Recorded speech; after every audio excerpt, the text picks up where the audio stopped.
Bro, you will never become a millionaire until you think like one. అర్థం కాలేదా? ఒకసారి చూడు.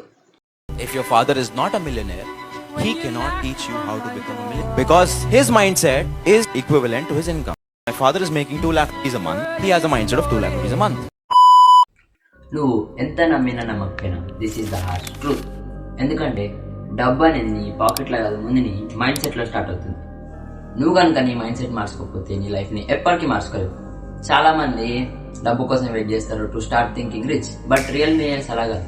They start thinking rich before they even get rich.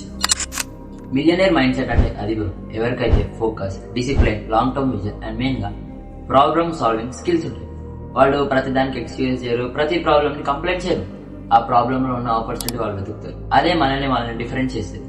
ప్రతి problem కంటే ఒక opportunity ఉంటుంది. Just go and find it. Millionaires don't wait for luck. They build their mindset with luck. Bro, millionaire mindset కు ఒక బ్యాక్ బోన్ ఉంటుంది. అదే growth. అవును, money follows mindset, but mindset follows growth. అందరి influences నాకు ఒక different ఉంటాయి. అందరి ఇన్ఫ్లుయెన్సెస్ మీకు how to grow rich, how to become successful చెప్తారు. నేను మీకు why to grow rich, why to become successful చెప్తాను. ఎందుకంటే మీకు వై కనుక అర్థమైందంటే మీ ఓన్గా మీరు పాత్ క్రియేట్ చేసుకోవచ్చు. So let's see, these are the 2 reasons why people grow. Reason number 1 వచ్చేసి పెయిన్ ఆర్ రిగ్రెట్. బ్రో, ఒక్కనొక స్టేజ్లో మనం కూడా రియలైజ్ అవుతాం, this life is not for me. Same problem, same people, same routine, ఎక్కడో emptiness కనిపిస్తుంది. ఆ రిగ్రెట్నెస్ ఇప్పుడు నీ వెపన్. దానివల్ల నువ్వు నీ టైం వేస్ట్ చేయడం ఆపేస్తావు. నువ్వు వర్క్ చేస్తావు, అది కూడా నీకోసమే. రీజన్ నెంబర్ 2 వచ్చేసి విజన్ ఆర్ ఇమాజినేషన్. సేమ్ నా లెక్క. See bro, some people not grow because of pain. వాళ్ళ లైఫ్ ని ముందే ఇమాజిన్ చేసుకుంటారు. ఒకవేళ ఇప్పుడు నేను కష్టపడడం స్టార్ట్ చేసి 5 years తర్వాత నా లైఫ్ ఎలా ఉంటుందో వాళ్ళు ఇమాజిన్ చేసుకుంటారు. సో అది వాళ్ళకు ఒక డ్రీమ్ లాగా అయిపోతుంది. ఆ డ్రీమ్ వాళ్ళకి ఒక ఎడిక్షన్ అవుతుంది. ఆ ఎడిక్షన్ వాళ్ళని రోజు కష్టపడేటట్టు చేస్తుంది. అదే వాళ్ళు రోజు పొద్దున్న లేచేటట్టు చేస్తుంది. They do it not because they have to, but they really want to.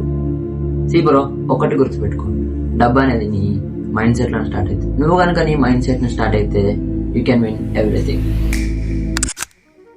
See bro, నువ్వు కనుక నీ మైండ్ సెట్ ని బిల్డ్ చేసుకోగలిగితే డబ్బుని ఎనగలుస్తుందని ఎవరు ఆపలేరు. కానీ ఒకటి గుర్తుపెట్టుకో, ఈ జర్నీ అనేది అంత ఈజీగా ఉండదు. నువ్వు కష్టపడేటప్పుడు వచ్చే పెయిన్ నిన్ను కష్టపడేటట్టు చేస్తుంది. ఆ విజన్ నీలోని క్రియేటివిటీని బయట పెడుతుంది అండ్ నీ గ్రోత్ నిన్ను అన్స్టాపబుల్ చేస్తుంది.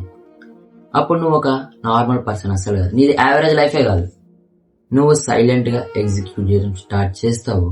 ఎప్పుడైతే నువ్వు ఇది కనుక స్టార్ట్ చేస్తే అప్పుడు నువ్వు ఈ లైఫ్ అనే గేమ్ లో ఒక డేంజరస్ పర్సన్ అవుతావు. బ్రో, మీ అందరికి ఒక నిజం చెప్పాలంటే డబ్బు మిమ్మల్ని ఎప్పటికీ మిలియనేర్ చేయలేదు, బట్ ఒక correct mind set and proper plan మాత్రం మిమ్మల్ని చేయగలదు. That's the power of proper right mindset. So go and ask yourself today, are you growing because of pain or because of vision అనేది. రెండు మిమ్మల్ని ఒకటే దారికి తీసుకెళ్తాయి. ఇదంతా మొదలయ్యేది మాత్రం when you decide to grow. So మీరు డిసైడ్ అవ్వండి, గ్రో అవుతారా లేదా అని. ఎలా గ్రో అవుతారు మీకు ఆల్రెడీ 2 reasons చెప్పాను. అందులో మీ రీజన్ అనేది డిసైడ్ చేసుకోండి. ఒకవేళ నువ్వు డిసైడ్ అయితే bro, welcome to the alpha team. ఇక్కడ ఎక్స్క్యూజెస్ ఉండవు, ఓన్లీ ఎగ్జిక్యూషన్. ఏంది ఇంట్రో ఇప్పుడు చెప్తా అనుకున్నాను, ఎందుకంటే అసలైన జర్నీ ఇక్కడ నుంచే మొదలైంది. Let's keep average together. నా పేరు తెలుసు కదా, శౌర్య.